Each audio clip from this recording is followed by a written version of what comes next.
তো সোমার বার্থডেতে ওকে একটু সারপ্রাইজ দিলাম আমরা সবাই মিলে। হরে কৃষ্ণ।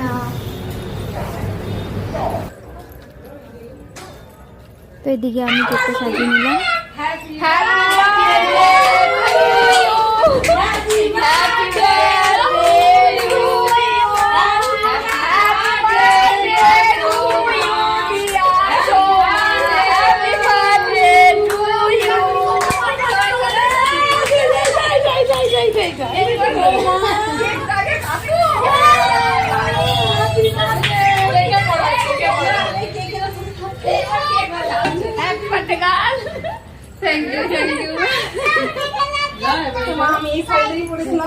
ফ্রেন্ডের সাথে কথা বলো যে সবকিছুর অনার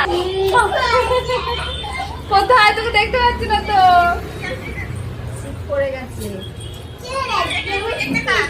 তো কেক কাটার পর্ব শেষ, এবার আমরা কেক খেয়ে বাড়ি চলে গেলাম।